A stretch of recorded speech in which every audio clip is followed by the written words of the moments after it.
Liesel caught her reflection in the glass panels of the hotel lobby where the gala was being held and felt a sense of pride at how good she looked.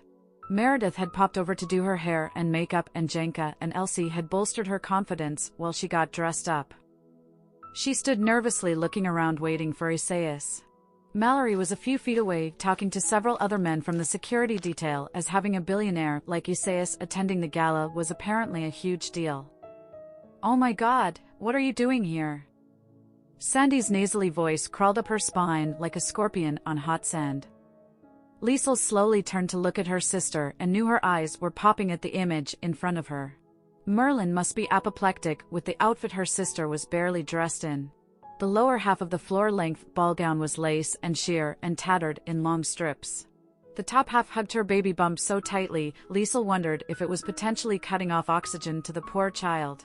The black material snugly fitted her form in all the places it covered her skin, but there was a lot of skin left uncovered, including a very deep cleavage and a bare back. She met her sister's gaze and shook her head to come out of her stunned perusal. What? She was awestruck by the outfit. It was so risque, it was almost vulgar. She had no problem with any woman showing skin, but she knew this was probably making the entire McGrath clan seethe with uncomfortable fury. It gave her perverse pleasure. "Why are you here? Are you crashing the party? Isaias is out of town, right? Did you think you would come and steal my husband?" She saw Mallory's eyes narrow as he caught sight of the woman and immediately head towards her, but she held up her hand to get him to stand down.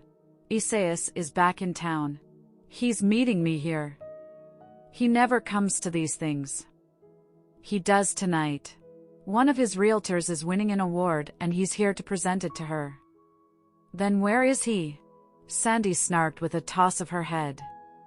"Sandy, you need to leave me alone," she said sadly. "I've planned with my lawyer to initiate a no-contact order for you and your family. Please leave me be." She started to turn her back to her, but Sandy reached out and grabbed her hand.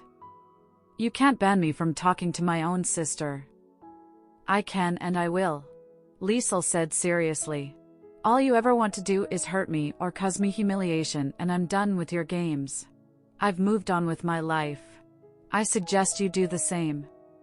"Oh, you've moved on?" she asked condescendingly. "That's why you're here alone, dressed like Julia Roberts in Pretty Woman in the red dress." "Liesel?" Tori's voice cut into the conversation. "Oh my goodness, darling, it is you. What are you doing here?" She stepped in between the two women and clutched her hands tightly and bussed her cheeks. "You look incredible. What a gorgeous color on you." "Thank you, Tori. I'm waiting for my date. He's running behind." "Isaias? He's coming?" Tori asked. "He's got nerve." "Why is that?" "He's attempting a hostile takeover of our company. He's bought up more than half the stock. He's trying to force Trent out as CEO. One of our board members told Trent today he was approached by Isaias for his stock options." She shrugged carelessly. "Isn't it just business? Why would it mean he has nerve, or he shouldn't show his face? Business is business, and when you're a powerful man wanting to expand your business, you do it however you see fit." She saw Merlin and Trent approaching from the corner of her eye and knew they heard her. Merlin frowned at her. "What are you doing here, Liesel?" "I'm waiting on my date and he's late." She shot a look to Mallory, who looked to watch and shook his head. He was still delayed. She was stuck with the sharks, and he was nowhere to be found. "He's out of the country," Merlin said quietly. "You shouldn't be here alone." "He's back in the country." She could tell he was shocked by the news. "While he was away, did you happen to break into my apartment again?" He frowned at her, shooting a nervous glance at Sandy, and spoke softly. "Don't be like this, Liesel. Bitterness doesn't suit you." "Break into her apartment?" Sandy questioned. She put her hands on her belly and looked to Merlin. "Why would you break into her apartment?" "To look for something." He gave Liesel a stern glance as he fished mentally for an idea and then cocked his head to one side. Her laptop. Her laptop had sensitive information on it. Liesel frowned at him for his bold-faced lie.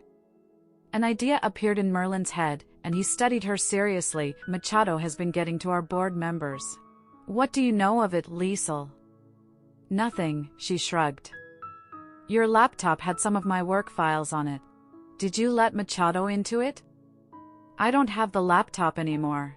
If you're breaking into my place to find my old laptop, you're barking up the wrong tree. Next time though, call ahead and keep your clothes on.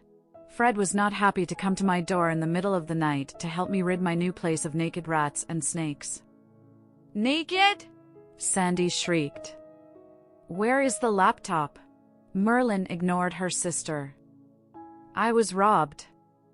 Bullshit. I filed a police report. The day of your wedding, she waved between Sandy and Merlin. I went to the realty office to sell my house, she smirked at Sandy, and while Fred and I were there, someone robbed the house. The people across the street were robbed as well. They took my laptop, a bunch of jewelry, a couple of paintings off the wall, and weirdly, she frowned, a wedding album. The jewelry and laptop were recovered at a pawn shop because it was likely easy to fence, according to the lovely detective who came and took mine and Fred's statements. She paused, considering how much you all stalk me. With the wedding album gone, I thought maybe one of you did it, but the cops couldn't find a link. Merlin ignored her comment. Where is the laptop now? Police custody. Their forensics team were trying to see if they could get fingerprints since the pawn shop didn't have any cameras which worked. I told them I didn't need it back as insurance wouldn't even cover it. I did get back my high school ring, a pearl necklace, and my diamond earrings. Merlin looked to his father. He's been using her for information.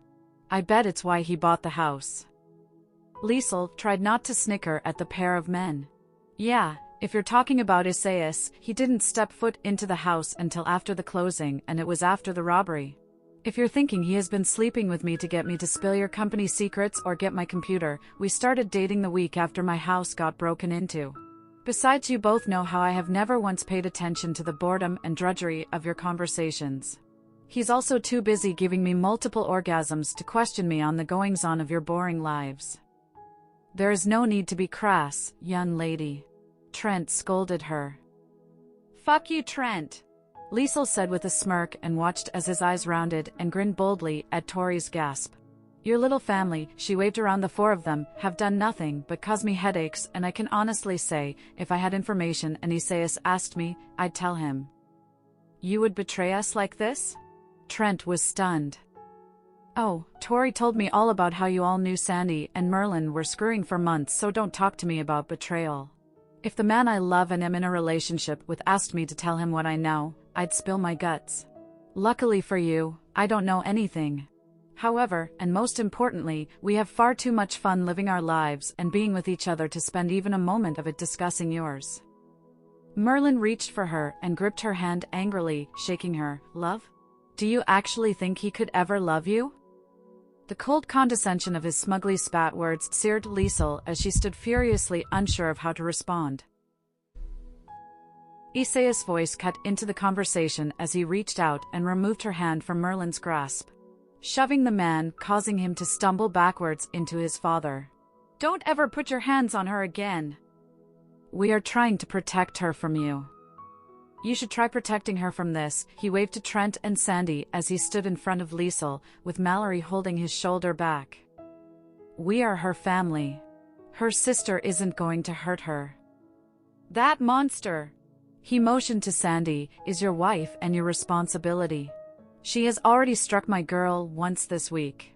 See it never happens again, or I will see to it, and you won't like my methods. Merlin looked to Sandy. What is he talking about? Your bitch of a wife came at Liesel at work on Thursday, and before my security could stop her, smacked her. It's not a mistake they will make again. He stepped closer to Sandy. If you ever raise your hand to Liesel again, threaten her or so much as contemplate for a microsecond causing her harm, I promise I will destroy you along with everything and everyone you love with nary a second thought. It does not matter you share a mother. I will bury you. Sandy blinked at the raw fury coming from the man. I'm not a gentleman, Sandy. I play and fight dirty, and I will ruin you if you don't back the fuck off my girl. Do we understand each other? When she hesitated in answering, he raised his voice. Do you hear me? Yes. Sandy whimpered and instinctively moved towards Liesel as if her older sister would protect her. She grimaced when Liesel moved away from her and closer to Isaias. "Now Machado," Trent swallowed as he stepped forward. "There's no need to threaten a pregnant woman." "You," Isaias looked at Trent, uncaring there was a small crowd gathering and listening in, "are a disgusting human being. You knew Liesel was taking an apartment in the building you own, and instead of letting her know, you told the realtor you wanted 24 hours to do a deep clean. My guys went to her place today. Do you know what they found? You wired her apartment with listening devices and put a camera right outside the unit to see who was coming and going out of it. It was for her safety." "Trent?" Tori gasped. "You didn't." Isaias looked to Tori. "He did. Your husband put a camera on her door, and he had audio recording devices in the living room, kitchen, and the bedroom. It's disgusting." He stepped closer to the man. "Were you hoping to hear us having sex? Would you get off on that?" "No," Trent sputtered. "I said it was for her protection. I wanted to make sure you weren't taking advantage of her." "I would never. Harming Liesel is the last thing I would ever do." He draped his arm over her shoulder protectively. "You are coming after the wrong family, Machado.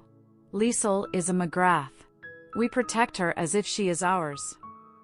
"I changed my name back to Wilson." She interrupted and was rewarded with irritated grunts of the McGrath men. "You still are part of our family," Trent argued.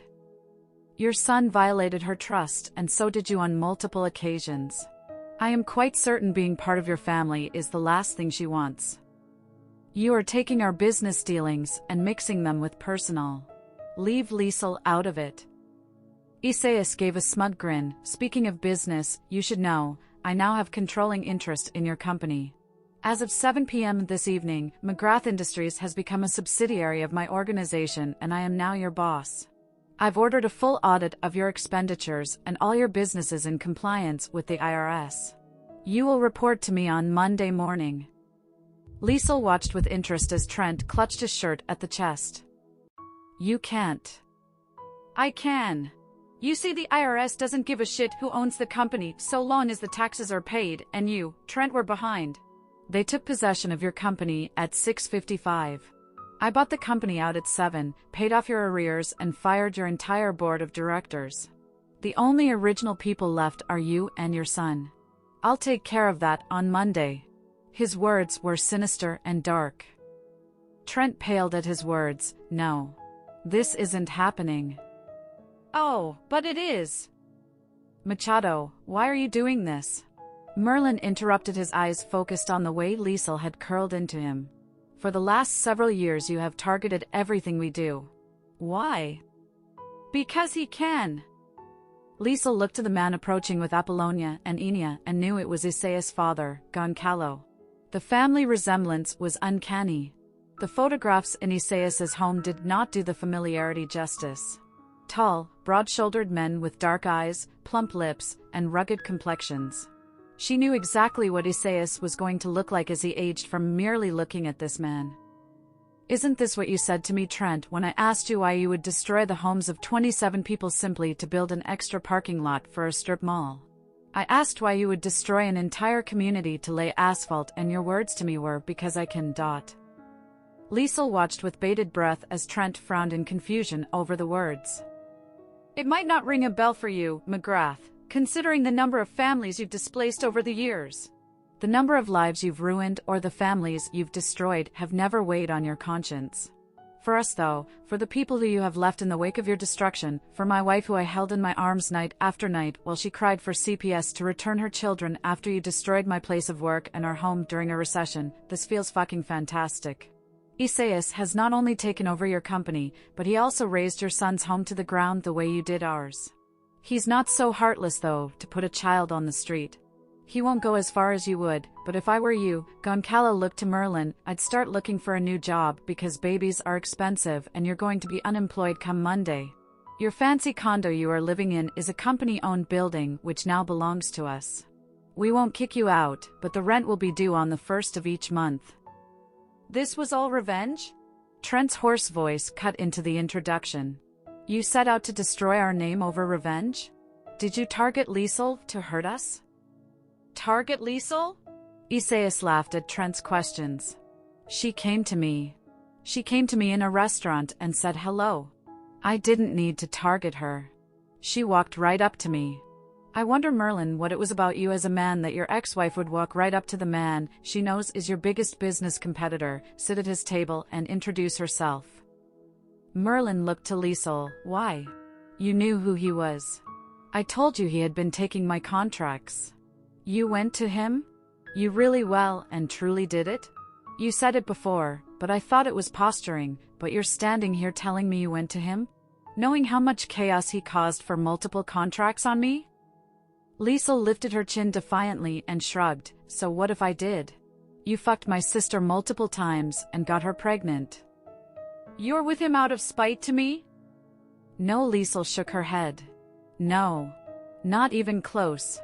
I'm with him because I want to be with him. Not once, even for a fraction of a second, did being with Isaias ever have anything to do with you. I'm with him because he makes me happy. Our relationship has nothing to do with you. Then why approach him? The house, Isaias lied, suddenly not wanting Liesel to divulge more. She heard through the grapevine, I despised you. You and your sister wanted her house. We made a deal. I'd buy it through whichever realtor she chose, and then I'd plow it under. She didn't want you to have it. I wanted to live out a childhood fantasy of doing to your house what your father did to mine. Sandy snickered then. So you're admitting you are using her? You used her to get even with Merlin. Poor Liesel. You can't win, can you? You're simply not good enough to get a real man without there being an ulterior motive behind it. You're so pathetic. Liesel grimaced at Sandy, but before she could respond, Isaias held his hand up. We're done here. I am taking my family and we're going to celebrate my employee who has beat out thousands of other people in the country to win tonight's major award. Isaias motioned to his parents and his sister. Shall we? Liesel was quiet as she took the proffered hand and walked away from the quartet who was sputtering behind them. Machado, we need to finish this conversation. We can finish this conversation on Monday morning at 8 in my office. Don't be late, Trent. When Trent started to follow them, Mallory and a crew of men intercepted and created a physical barrier, escorting them into the decorated ballroom. There is our table, Enia said, motioning to the name tags near the front of the room. Let's take our seats. As they sat down, Isaias pulling out her and his sister's chairs, she felt all eyes on her. Enia leaned close and whispered in her ear, Breathe, Liesel. She gave a nod as the adrenaline of the last 20 minutes began to filter away into nervous energy. Everyone is staring. Because Isaias decided today would be a great day to create chaos, Enia snorted as she patted Liesel's arm gently. Don't worry too much. This was a long time coming. A man she didn't know approached Isaias, and he hadn't even sat when he stood upright again and shared terse words. Apollonia distracted her. You look lovely tonight, Liesel. Thank you, Apollonia. You look beautiful as well. You too, Enia. Thanks, Enia made wide eyes. I got dressed on an airplane, so it was hit or miss, but I made it work. I won't be going home alone. Enia, her mother chastised. You can't jump right into a new relationship. Who said anything about a relationship? The best way to get over a man is to get under or over another one. Oh, my goodness, Apollonia groaned with irritation. Enia looked pointedly at Liesel. Liesel met Isaias a month after she broke up with her husband. It would be soon by your standards, but it seems to be working. Isaias sat down again and grimaced. They changed the presentation a bit. They were only going to do the top 3, but now they'll do top 5 with the first 4 happening during dinner, and the major award will be after dinner. We'll be here for a couple of hours. I'm sorry, Liesel. I'm sure you weren't looking to stay here all evening after the bullshit you endured from them. I'm good. I got all dressed up. I may as well make the dress worth it. She was waiting for him to compliment her dress, but he was clearly still thinking of Trent and the takeover as the other family took their seats nearby and stared them down. Isaias glared right back at them with a smug smirk. She sat there quietly as the table around them made quiet chit-chat. Multiple people stopped to say hello and Liesel smiled benignly at multiple inquiring glances. Isaias didn't introduce her to a single person and eventually she was feeling increasingly out of place. His eyes were firmly fixed on Trent McGrath as if he wanted to stomp all over the man. Dinner was served and by the time the entree came around, she could feel the angry stares from the McGrath table and the indifference from Isaias. She had even rested her hand on the table, hoping he would take it, but he ignored it. As a result, her own temper was starting to flare up. She could feel the curious glances from Enia and Apollonia at the weird vibe surrounding them. Aside from holding her hand when they'd been confronting the McGraths, he was being quite standoffish. She felt the buzz of her phone in her purse as the group was listening to a presentation. She looked down to it and saw a text from Merlin asking if she was okay and commenting she appeared upset. She deleted it without responding and shoved her phone to the bottom of her bag. Liesel leaned sideways to Enia. I'm going to the ladies' room. Do you want me to tag along? No. I should be fine. Mallory is by the door. She slid out of her seat without a second glance at Isaias, who frowned at her departure. She nodded to Mallory, who met her at the door. Where are you going? Bathroom.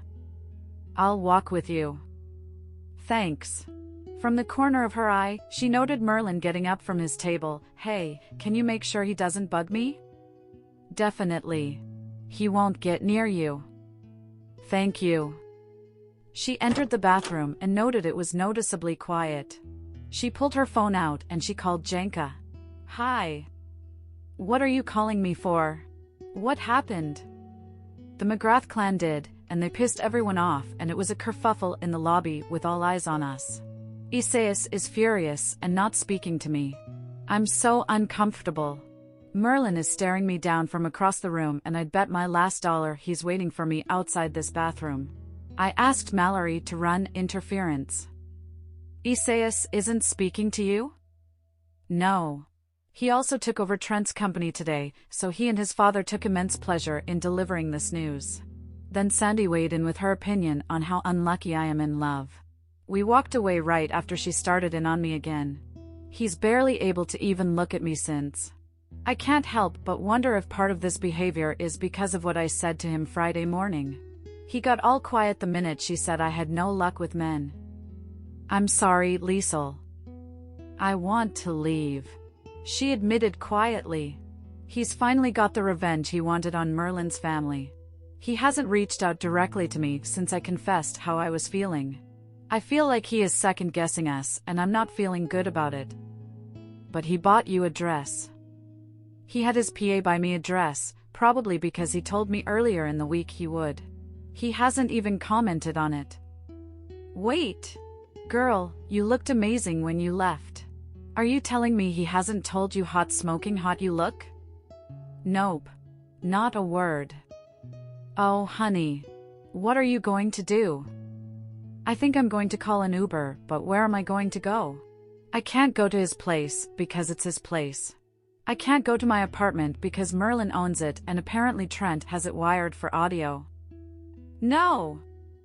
Yup. Come here, Janka said earnestly. Your couch is super uncomfortable. Liesel sighed loudly.